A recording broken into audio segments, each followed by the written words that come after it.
with me.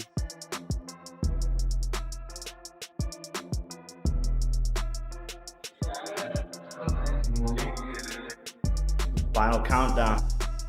This is where it gets fun. This is where I come alive. Happy to be. A lot to say. We're just ready to show up, and Jake's in good shape. His mind is very locked in and focused for this. So, we're all looking forward to this. Jake Paul is undergoing a demanding heavyweight training camp in Miami as he prepares for his December 19th fight with Anthony Joshua. His team includes high-level sparring partners who can imitate Joshua's physical style, along with experienced coaches and specialist therapists who oversee his conditioning. The program uses advanced equipment to build his strength, speed, and tactical sharpness. Every session is focused on improving technique, stamina, and mental readiness, helping Paul approach what is likely the toughest test of his career with full concentration and commitment. Time to shock the world, baby. Time to shock the world again. You motherfucking sauce.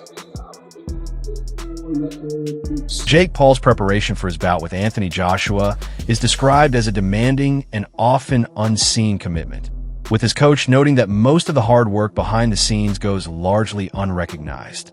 Long training sessions, strict conditioning, and detailed technical work form the core of his daily routine, reflecting the serious effort needed to compete at an elite level.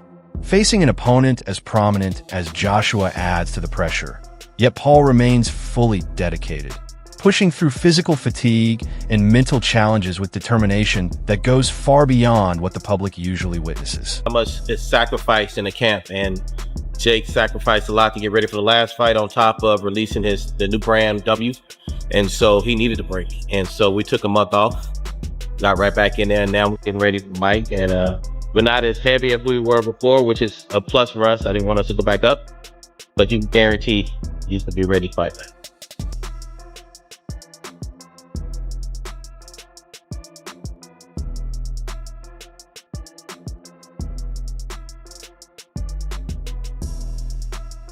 I think in the last 6 weeks, you've seen Jake slowly tighten himself up and get himself prepared, and he's really locked in now. So what we've been able to see is Jake evolve into the gladiator. He's slowly evolving into the gladiator that he has to become for fight night. About time he finishes the camp and goes through everything he needs to go through, by that night, he'll be fully prepared. His outer shell that he needs to be able to go in there and be the gladiator for the night, he'll have that ready. And that's what you see happening now. That's the process in which we're... Jake Paul's training revolves entirely around preparing to defeat a seasoned former champion, with analysts stressing that his psychological work is just as critical as his physical regimes. He spends time visualizing potential situations, planning for difficulties, and shaping each session to build confidence while improving weaker areas. This mental approach helps him stay calm under pressure and apply his tactics cleanly when it matters most. His growing composure and strategic awareness show how much he has developed throughout his career, presenting him as a far more refined athlete than the online personality he was once known as. Built for this. Enjoy the process, enjoy the moment.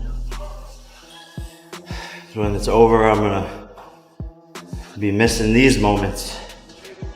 145.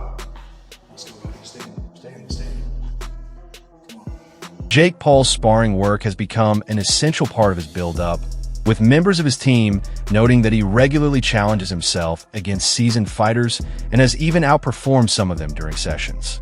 Preparing for Anthony Joshua brings a new level of intensity, as Paul now works with partners who can replicate Joshua's size and strength.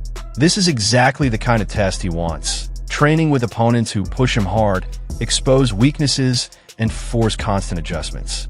Through these demanding rounds, he sharpens his reactions under pressure, strengthens his defense, and trials attacking combinations that may be decisive against a heavyweight of Joshua's level. Training with Jake Paul, when that was, how much sparring you did with him. So training with Jake Paul, I got to understand how he was as a fighter. He was new into the boxing.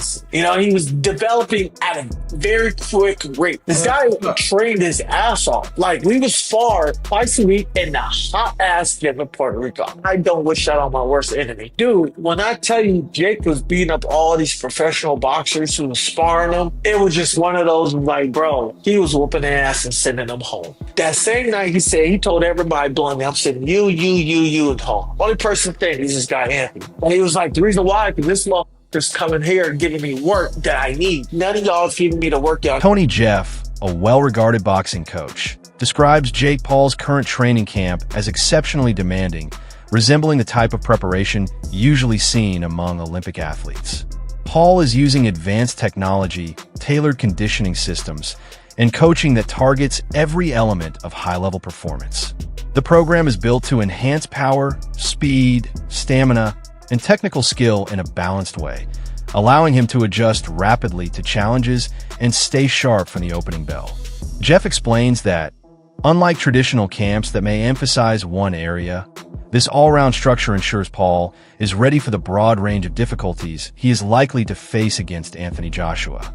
The overall intensity and detail of the camp highlight Paul's determination to compete at the sport's highest standard. Great strength training for explosive power, slamming that ball against the wall and rotating, just like you'd be throwing a hook. You see there, he's caught it, he's pulled it back, turning into it, boom. We also see he's getting in the ice bath here. Now, ice baths is not just good for recovery, helping with the inflammation in your body after what you've been putting it through, but it's also good for the mental side of things. Because when you go in an ice bath, everything in your mind is saying, get out of here, what are you doing? So you've got to get past that part of your mind that's telling you that and push through it. So it's great for your mindset as well. Now, one more thing I just want to add with Jake Paul's training before I give you a recap on it. We always see him training. Look, he's got like a group of people around him. There's cameramen there, there's coaches there, all spurring him on. Now, boxing is normally a very lonely sport. When you're in the gym, it's normally you and your coach.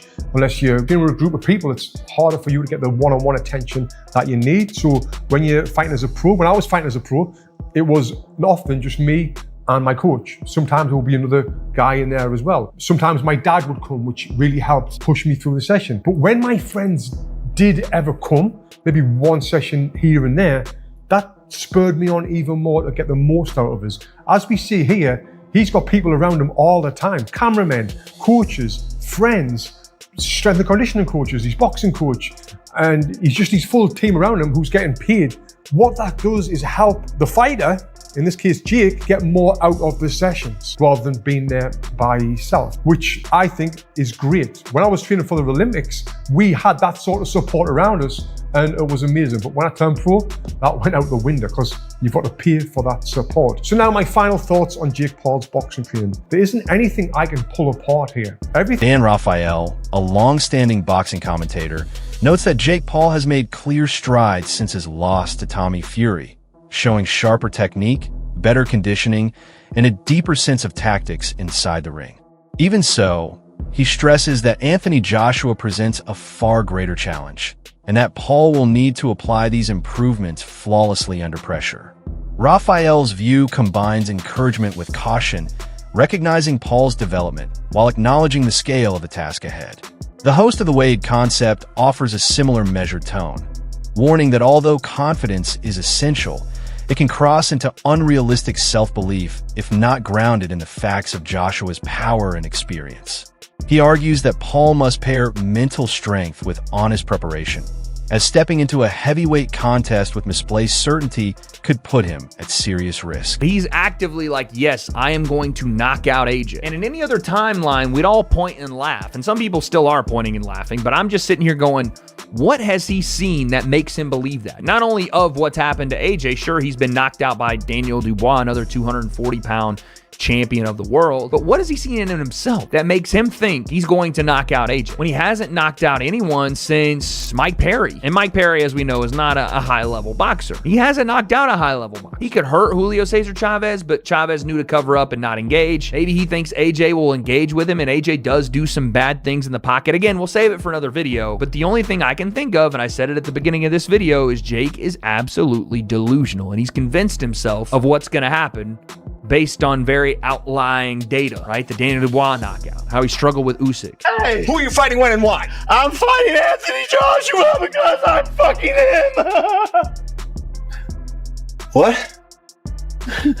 I'm fighting Anthony Joshua because I'm him. Holy shit. Just Let me take a second.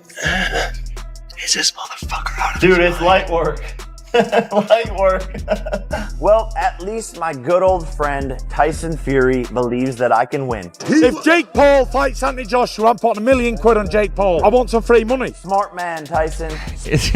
I need to see a bet slip, Tyson. I know you got it like that these days. $1 million's like a, you know, like a slight 10,000 to the rest of us, but or maybe 1,000 after those couple of title fights with Alexander Usyk. But I need to see the bet slip. I saw the line when, and this is kind of crazy. I saw the line when the fight first got made, and we put it in the video. Jake was plus 800 to win. Jake has now moved to plus 650 to win. That's outright. I don't know by knockout. I'm not sure, but plus 800 was already like, okay, that's, you know, that's a big underdog. And Joshua was like minus 1,500, but now Joshua's at minus 1,250 and Jake's at plus 650. This line is closing, and I'm wondering why.